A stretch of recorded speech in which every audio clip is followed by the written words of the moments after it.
Hello, Joey. I hope you're doing well today. I'm going to talk a little bit about the millionaire next door while I work on my storage units.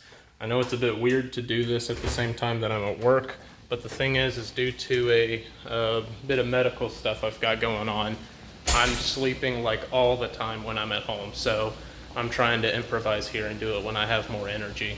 So The Millionaire Next Door is a very interesting book because it's not only talking about things that you should consider doing or consider avoiding, but it's also talking about the actual statistical breakdown of different aspects of millionaires and those who aren't.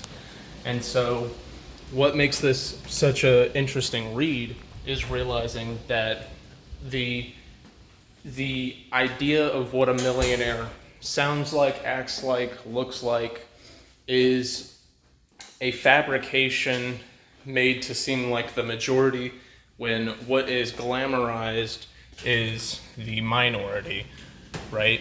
And so what this means is that it is through social media and news and stuff of the sort that we have gained such a skewed idea of what it means to be a millionaire. You have to buy crazy expensive cars, you have to have a crazy expensive house, you have to spend $30,000 a year in clothes. You know, your least expensive pair of shoes is $600, stuff like that. But what this book goes through is a statistical breakdown of actually this is not the case.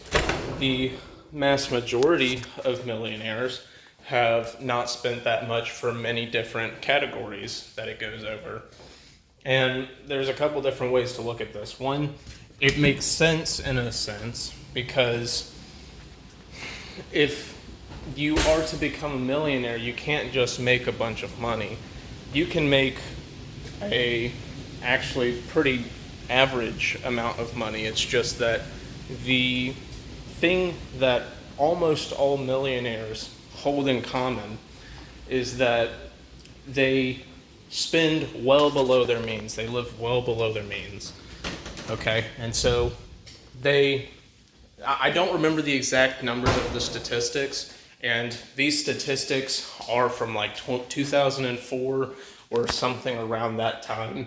So due to things such as inflation and the changing of the times, these numbers and today's numbers is probably going to be different, but in terms of what it effectively means, it would not change in that regard. So the majority of people that have bought shoes that are millionaires, oh, hello, spider. It's a cute little jumping spider.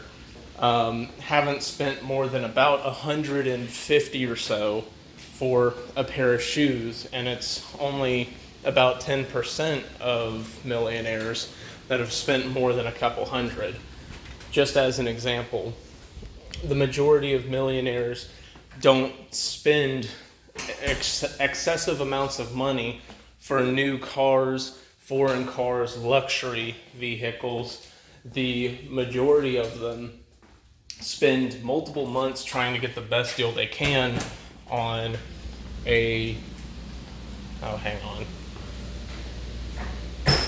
try to get the best deal that they can on something used by about, I think the average was 2 years.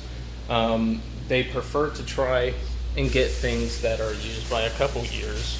Now, what's so interesting about this is that people think that you have to spend a lot of money if you're a millionaire, but that's not the case. I mean, obviously, in some sense, you have to spend money to make money, but the difference is that they take the time to make sure they're spending as little as possible and accruing as much as possible.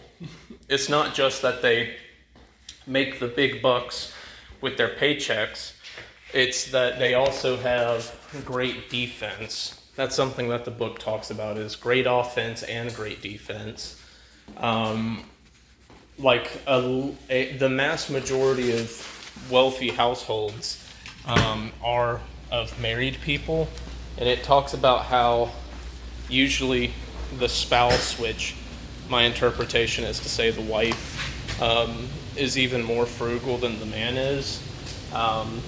which is interesting to me because it makes sense because I think the natural inclination of women is to be very defense oriented.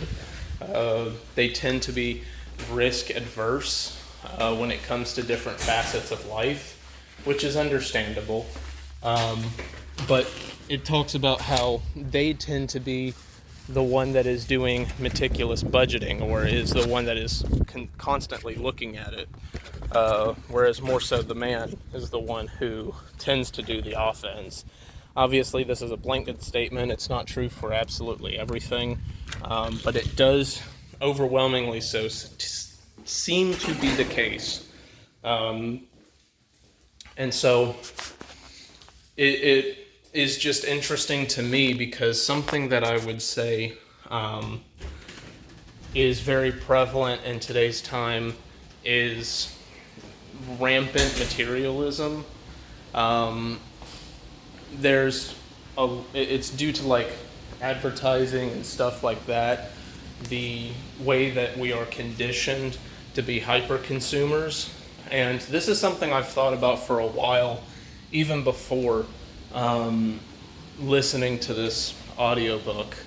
It's that we are literally being set up from a young age to consume as much as possible, to be fattened up and made stupid.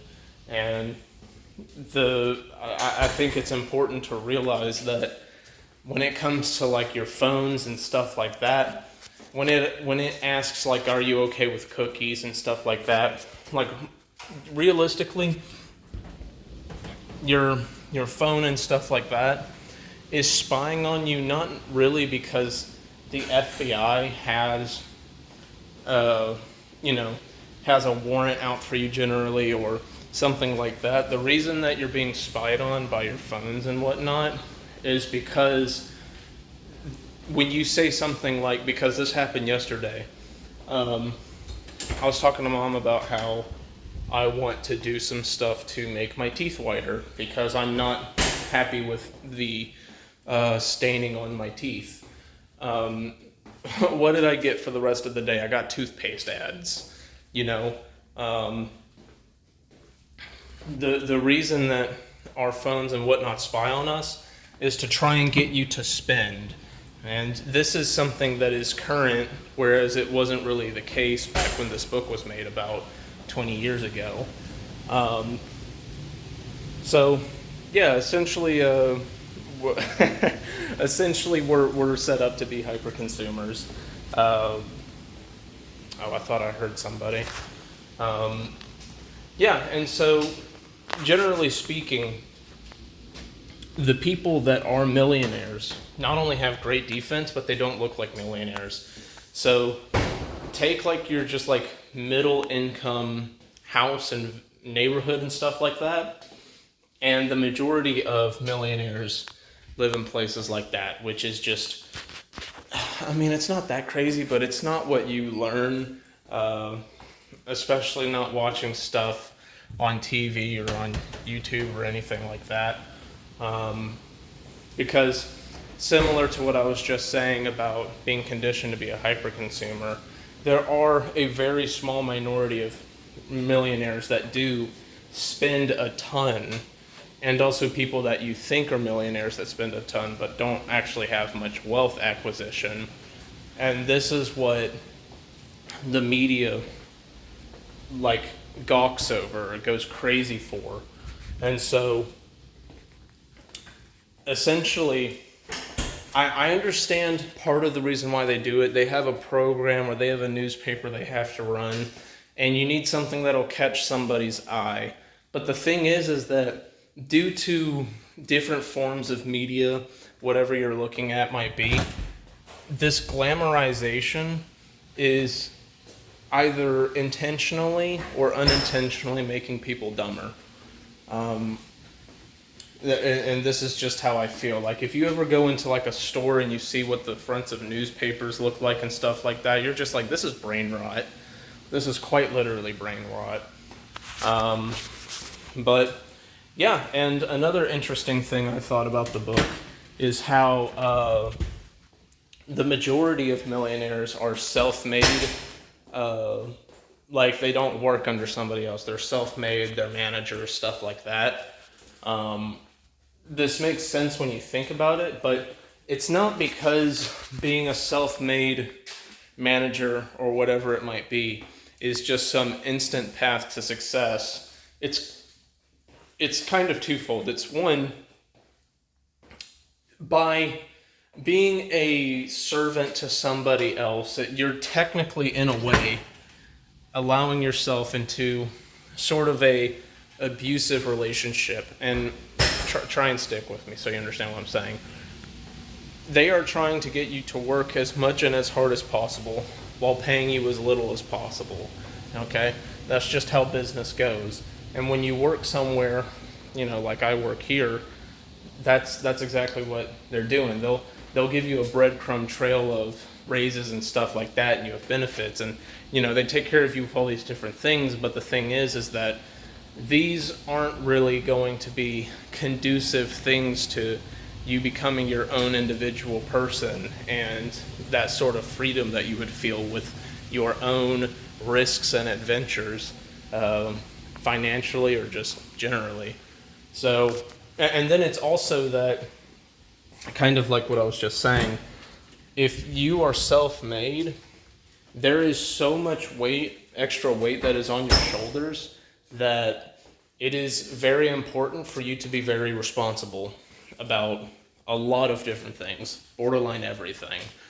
And so, while it is only a small portion of self-made managers and whatnot that become millionaires, the reason that they take up about 2/3 of the millionaires is because it is a style of work and lifestyle that is more conducive to somebody that is a hyper producer, rather than, say, working under somebody, working for a company or whatnot. And yeah, I definitely think that this is a very important read. I also think it's important that after I've finished the 20 books that I read the revised version that is more current. It's probably going to be very similar in certain ways, but there's probably going to be certain outliers, certain things or trends that have shifted greatly since the original writing of this book. So with that being said, hopefully you enjoyed what I had to say, and hopefully we get the chance to talk about this book sometime in the future, and I hope you have a good day. Love you, Joey. Bye.